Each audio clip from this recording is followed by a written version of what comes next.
I've been talking about summarizing data, so I told you like this is kind of our outline for the class. We've been collecting data was chapter 1, organizing data was chapter 2, and now we're in like the third stuff, which is measures of position or the summarizing data.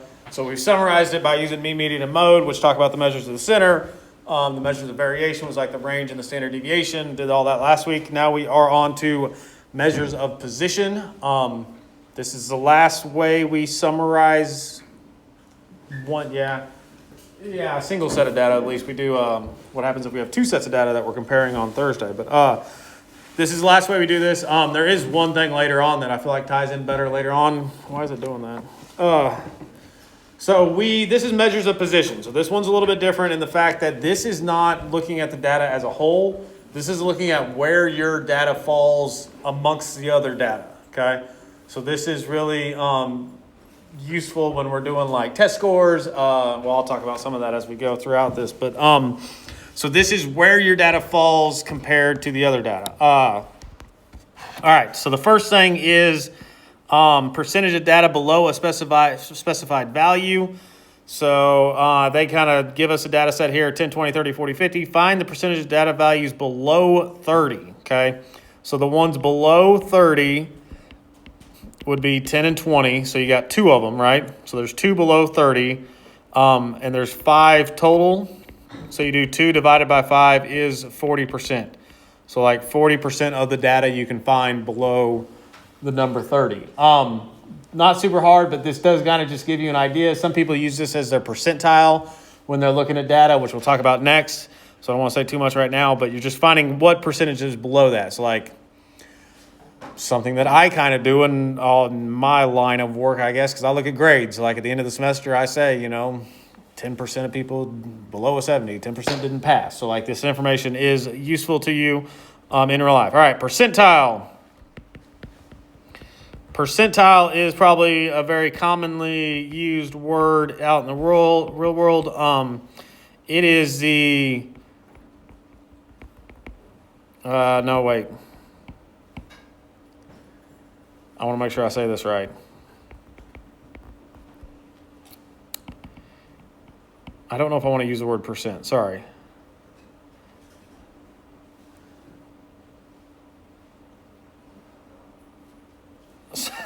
Sorry, I went completely blank on my quick. I always have like a non-math definition that I can give y'all, and I'm just thinking of it. I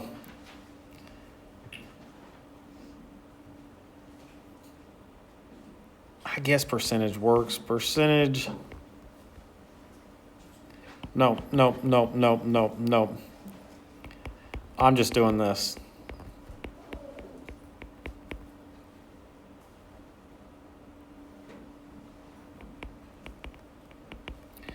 Okay, sorry, I'll talk about it. Maybe it'll come to me. I'm completely blank on like my non-mathematical definition there. All right, so a student score is in the 75th percentile. Okay, so a student score is in the 75th percentile. What that means is that it does not mean they got a 75% on the test. What it means is that 75% of students scored less than or equal to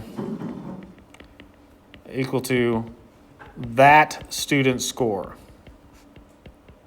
Okay.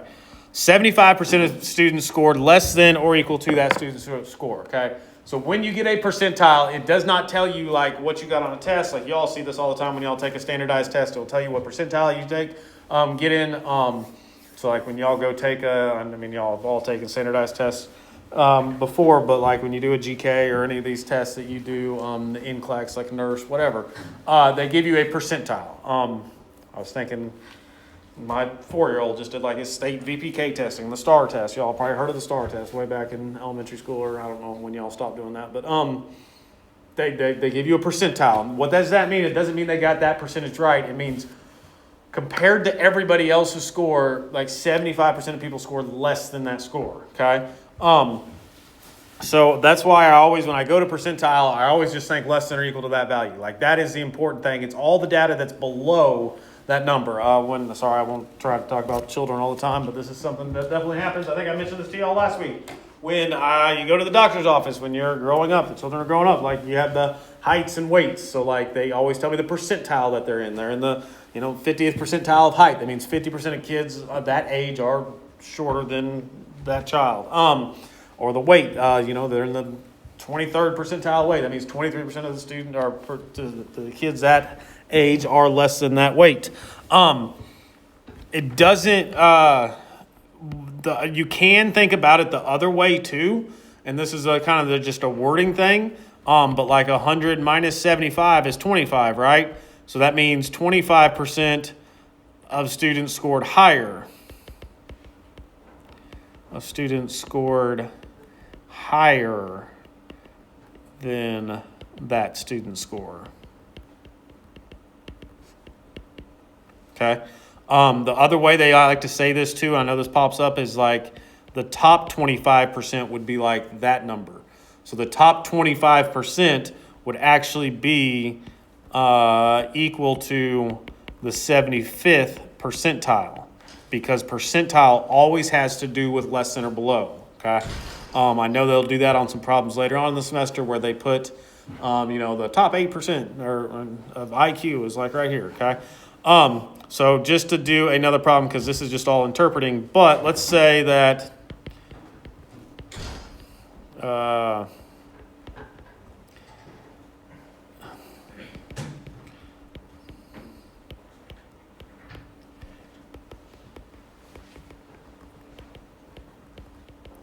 it's so easy to get confused with this. So if I had two students, I had John was in the 65th percentile on a test and Ann was in the 42nd percentile on the test. Who passed? Sorry, let's change this to 85th. That'll make that easier to talk about.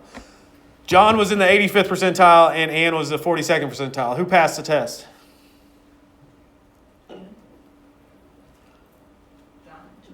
So I'm hearing John's, but what if everybody in the class failed the test?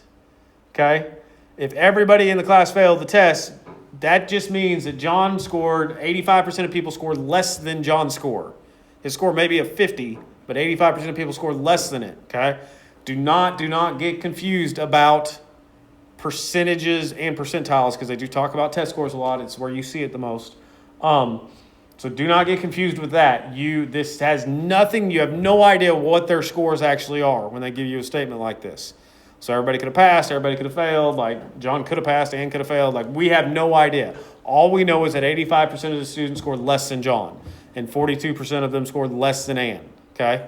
So it tells you where the data is, it tells you where it is, it doesn't tell you what it is. You can say that John scored higher than Ann, right? So we can say that. That's fine to say.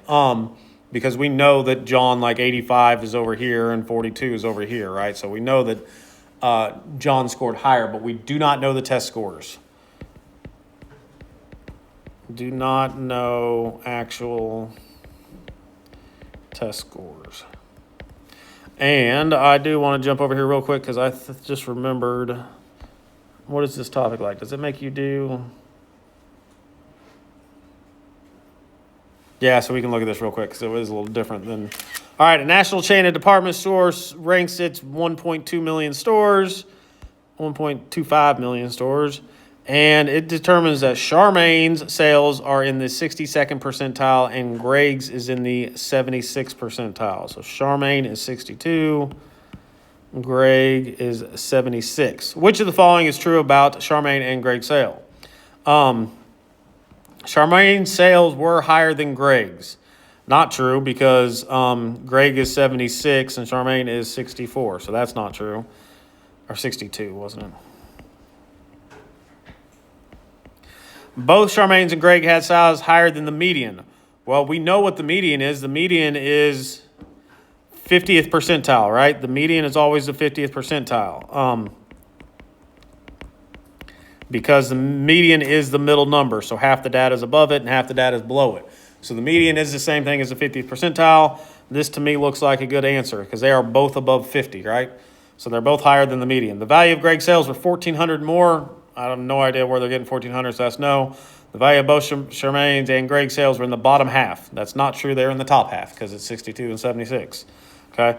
So which of the following must be true about Charmaine's? Charmaine had a sales lower in value than about 62%. No, she's higher than about 62%. Okay. The value of Charmaine's sales were about 62% of the chain's total. No, it doesn't have to say how much she did. It just tells where her data falls amongst the other salespeople. Charmaine has sales higher in value than about 62%. Higher than about 62%. That should be my answer. 62% of people would be below her. The value of Charmaine's sales were about 38% of the chain's total. No, we don't know anything about the total amount there. So those would not be correct. Okay.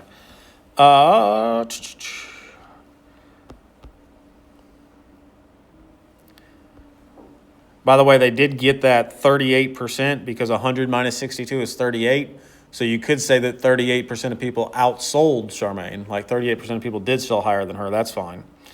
All right, 5-number summary. A 5-number summary is a measure of position. We are going to use those things that we just talked about. And the way that I remember the 5-number summary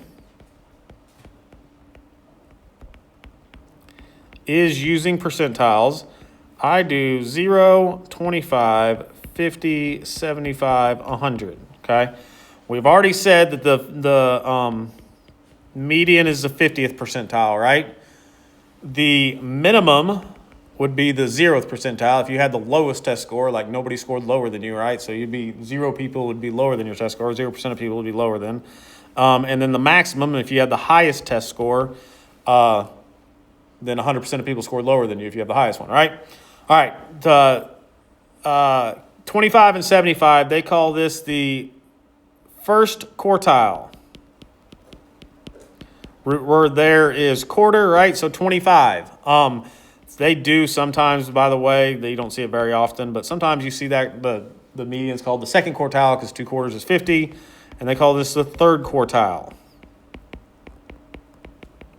Okay. I wrote second. I meant third. Third quarters, 3 quarters is 75, right? So this is a way that I remember it, 0, 25, 50, 75, 100, and that kind of tells you what numbers to use there. The 5-number summary is the minimum, the first quartile, the median, the third quartile, and the maximum, okay? We also got to do this too, so I might as well write it. The IQR is the interquartile range. It is Q3 minus Q1. This tells us where the middle 50% of the data is. Talks about the middle 50%, right? Because you're doing the 75th percentile minus the 25th percentile. That gives me the middle 50. We'll talk more about this in a second when we get to box plots, but that is, the IQR is kind of help us determine where the middle of the data is, which talks about the mean and the median and different things like that and how spread out it is. The less spread out it is, the better your numbers are. So if I was given the data set 3, 7, 8, 9, actually, let me not put commas in it. 3, 7, 8, 9, 12, 15, and 18. Okay, so the minimum and maximum are easy to find, right? Minimum, maximum. The median is the middle number. So how many numbers are here? 1, 2, 3, 4, 5, 6, 7. So my middle number would be right here. That's my median. Okay. Now, to find the first quartile and the third quartile, the way that I think about it is if I had a piece of wood and I had to cut it into 4 equal lengths, I would cut it in half, right? And then I would cut this in half and cut this in half. And that quarters the wood to where you have 3 quarters. So what I want to do here is actually just look at the first half and find the median of like the first half. Find the middle of those numbers. So my middle here would be Q1, and my middle on the bigger side would be Q3. Okay? So that is kind of how you do it. You do it the same way you find the median, but the median cuts it all in half, and the first quartile cuts the bottom half in half, and the third quartile cuts the end half in half. One thing I didn't say, but always line them up. You all know this when you're finding the median, but you always line them up from least to greatest before you do it because you got to find the middle. So you need them lined up from least to greatest. And then the IQR, the interquartile range is Q3 minus Q1 is be 15 minus 7 is 8. Okay. It is a range. It is not the number. You don't write like 15 or 7 to 15. It is a range of like 8. So we'll talk more about that in a second. But it is like a range, so it tells us how good our number is. Like if we are looking at, we'll look at our numbers up here. We're going from 3 to 18. So if my middle 50% takes 8, that is pretty spread out. Okay. I know this doesn't it works. If this was like credit hours that y'all are taking, like I surveyed random FSCJ students, how many credit hours you're taking, somewhere between 3 and 18. 8's a pretty big spread for credit hours. That's like 2 or 3 classes worth. So like that is a wide spread there from our middle number, okay? All right. Outliers. Outliers, Alex makes this super easy, but an outlier is any number far away from the other numbers. I know that's kind of a subjective definition. There are some rules that we'll talk about as we go. I'll show you one. The calculation is kind of annoying, so I don't do it too much. I may do it once just to like show you. Actually, yeah. I'll do it on that other problem. I'll do it in a minute to show you that calculation and what they use. But Alex makes it in this topic, they make it very easy to tell which one is an outlier, okay?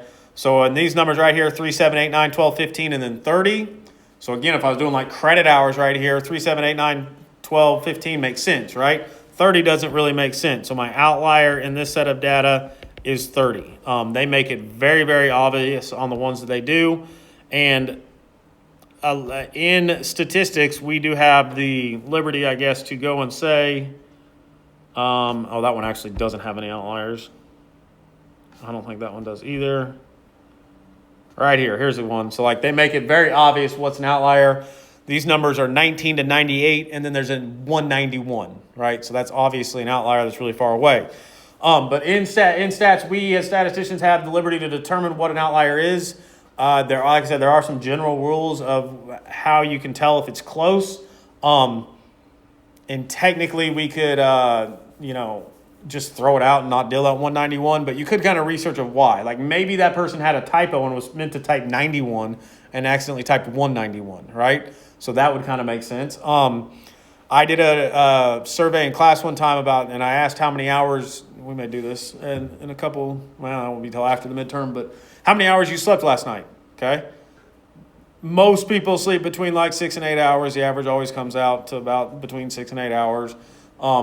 I had this girl, I had a 0 in there, right? I had a 0. So I was like, well, that's unusual that someone didn't sleep at all last night. So like I just tossed it out. And like a good statistician may go research of why. That girl came to me after class and said that she actually was like diagnosed clinical insomnia. So like she was the one that put the 0 in. I'm like, see, like sometimes there is a reason for that, but we don't want that number to like change our numbers really bad, okay? All right, a box and plot. So for what you have to do in this class, the outliers are very, very easy to identify. Before I get into looking at this problem, a box and whiskers, okay? A box and whiskers or they call it a box plot, or box and whiskers, whatever term.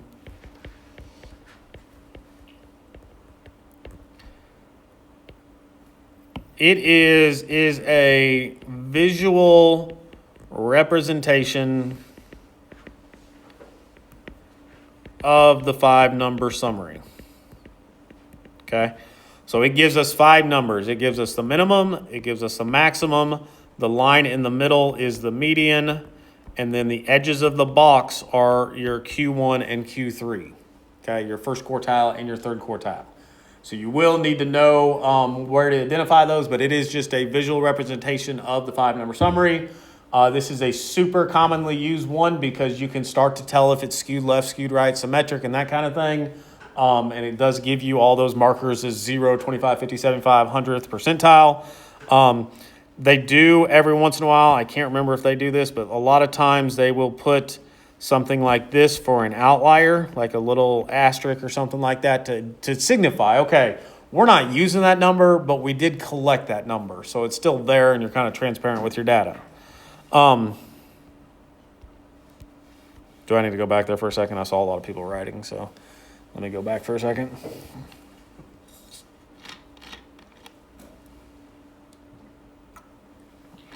Professor, is it possible for there to be like, I don't want to say multiple outliers, but maybe two?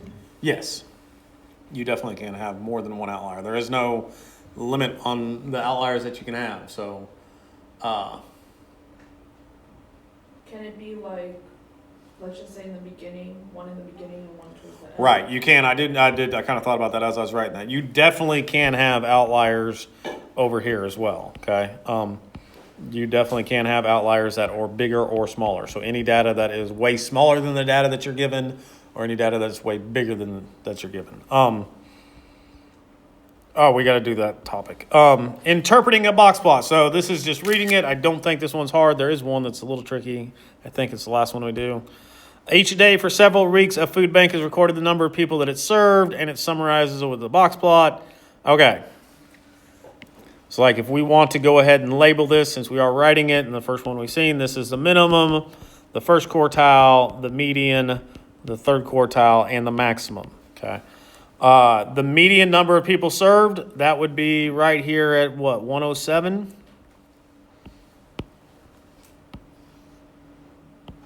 So it would be 107.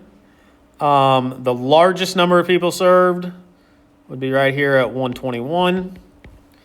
And then what is the third quartile? So this is literally just reading the box plot and identifying which one is the first quartile, third quartile, median, maximum, minimum, and things like that. Okay, so that shouldn't be super hard once you learn how to do the box plot. Constructing a box plot.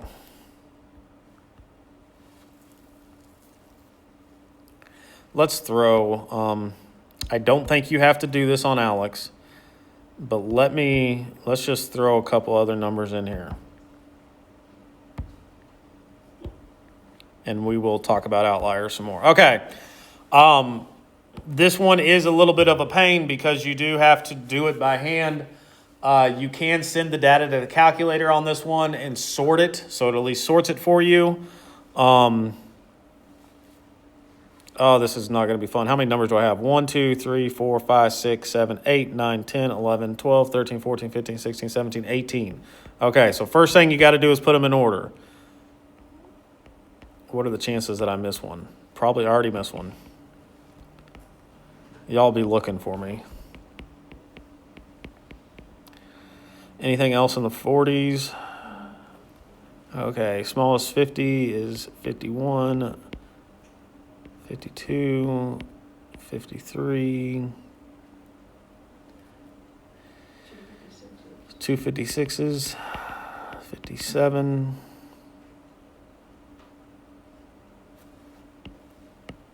I'd really like to keep these in a line if I can. Is there 60, 61, 2 61s.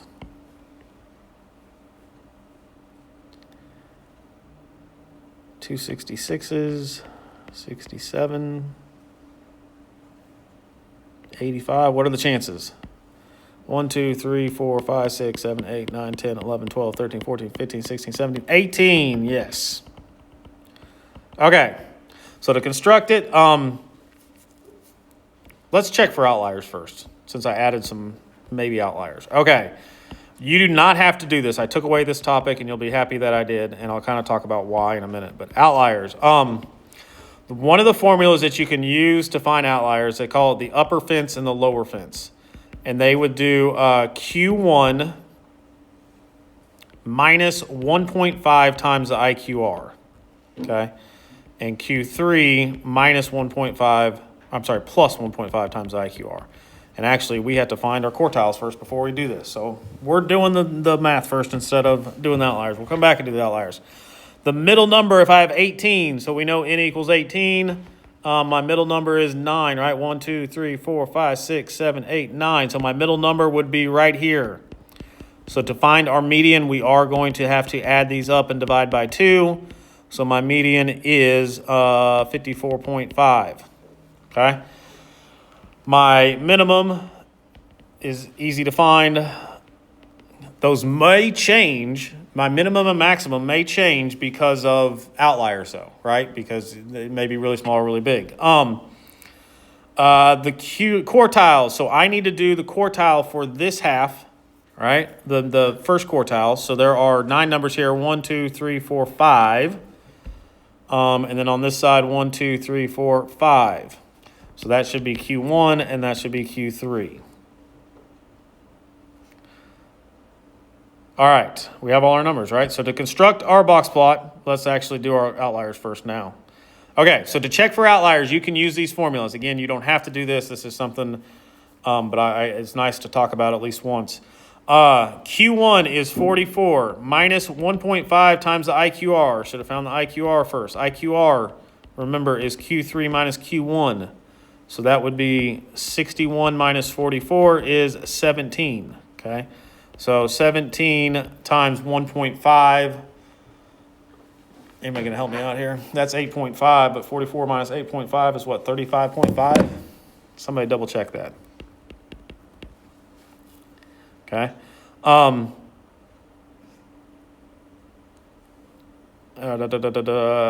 Q3 is 61 plus 1.5. Oh, no, that's not right, is it? What is it? What?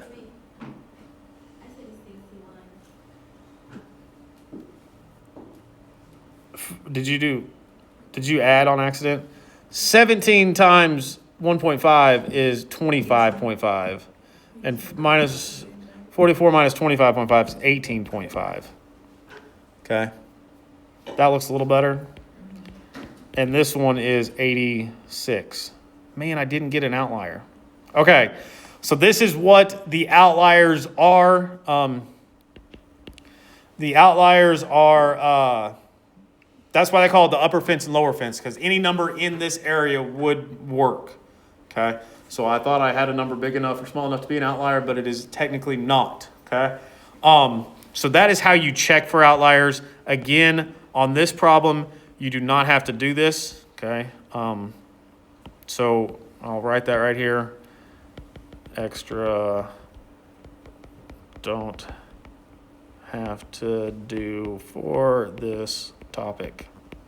But that is that's one rule that you can use, is that upper fence and lower fence. They do 1.5 times IQR, and I'll talk about why that 1.5 kind of makes sense in just a second. All right, so my answer to draw this out is 20, 44, 54.5. I'm kind of trying to make it spaced out about the same so we can talk about it. 61, what's that, 24? This one's almost symmetric. 85. I was hoping it wouldn't be symmetric. So there is my box plot. I was going to ask you about the shape of it, but I already said it's almost symmetric. Now, one thing, there's a couple things I want to talk about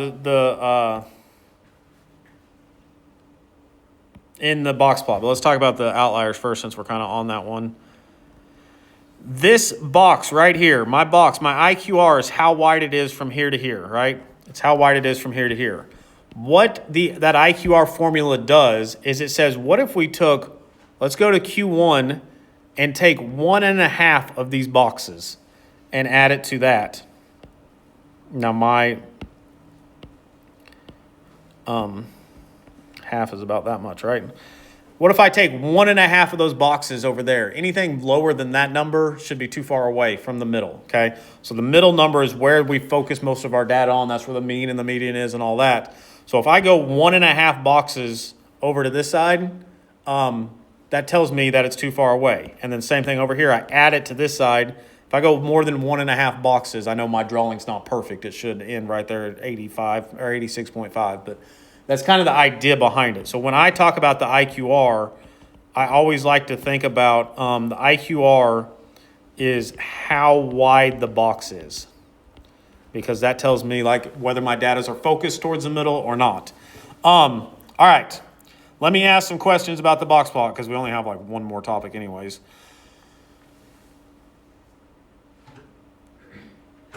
I'm just going to ask before I say anything. Let's see. What percentage of data is between 54.5 and 61?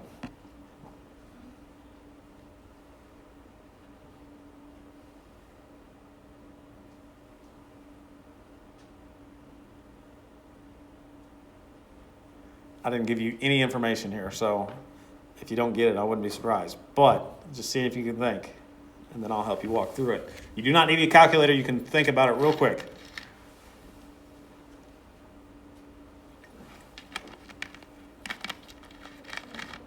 What'd you say? Yes. So remember, this is my 50th percentile, and this is my 75th percentile. So there is 25% of the data is between those two right there, okay? Now, what percentage of the data is between 20 and 40?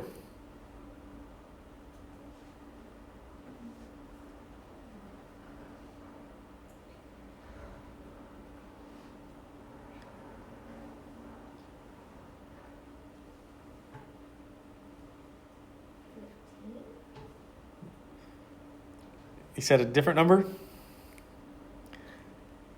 I kind of gave it away by saying that. Well, this box looks a lot smaller than this area from here to here, right? But isn't this my like 0th percentile and this my 25th percentile? It is 25% as well. Every single section of this accounts for 25% of my data. So this just means a bunch of people scored between like 55 and 61. Whereas this one means, I don't know, I guess we weren't talking about test scores here, were we? What were we talking about? Oh, the food bank, the people that came. This means there's like 25% of the days, 55 to 61% came, or 55 people to 61 people came, but 25% of the days also 20 to 44. So it does not matter that this is, 24 different numbers right here, and this is only like 6 or 7, okay? It does not matter how wide one section is compared to the other section. It always accounts for 25%. Does that make sense? So they like to ask questions like that. So when you get one like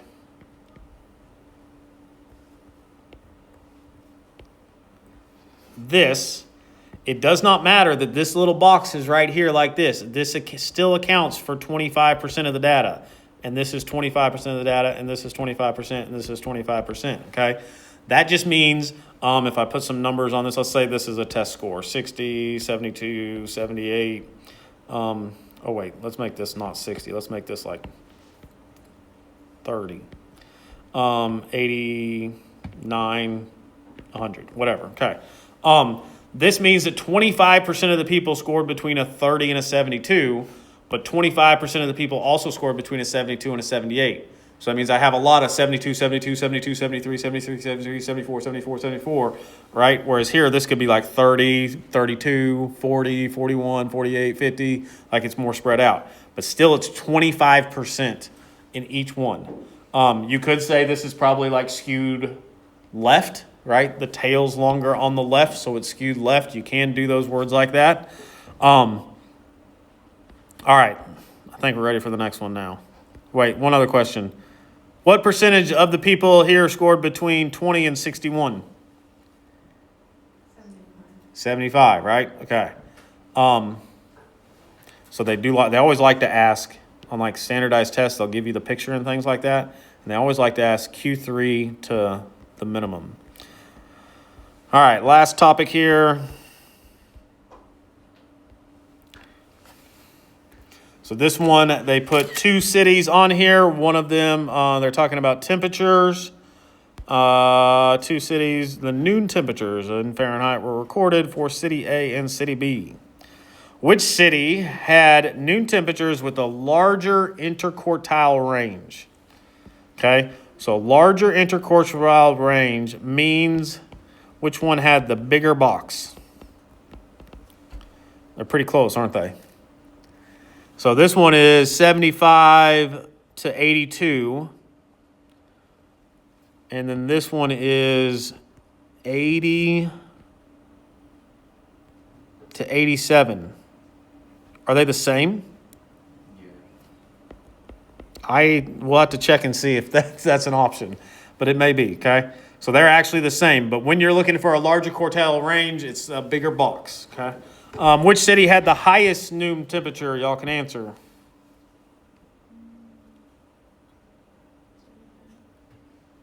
City B, right? Because this is 93, and this one is 89. So this is City B. Which city had the larger median?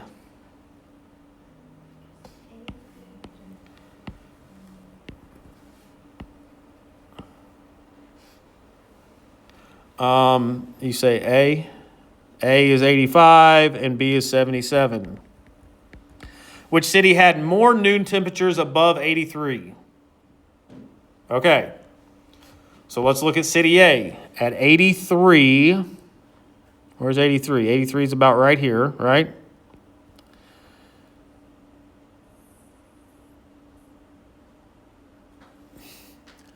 I don't know anything about the information inside of here, but how much data is from 85 on?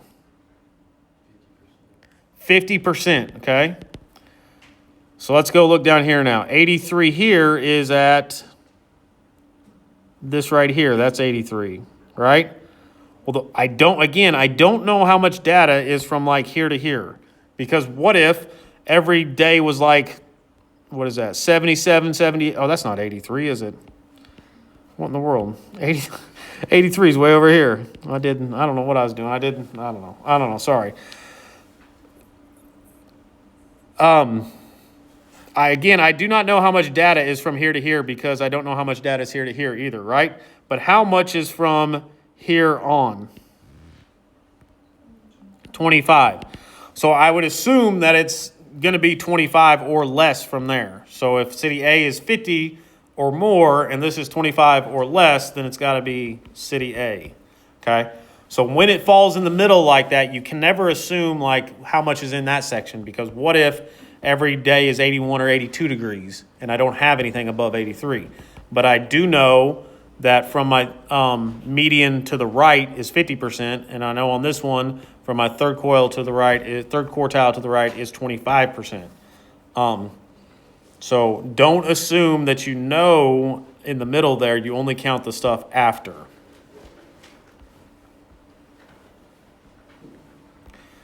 Let me refresh that one just to see if it gives us a bunch of different questions there. Not really.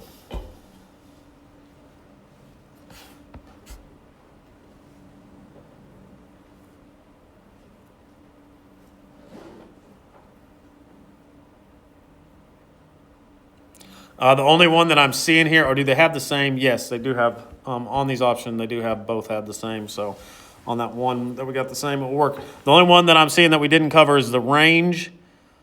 So the range on here is how far the whole thing is, right? The maximum minus the minimum. So which athlete had a smaller range? That would be athlete A because the minimum and maximum, the whole thing is smaller, right? The whiskers are smaller. All right, so that is this section. This section does only have like 5 or 6 in it.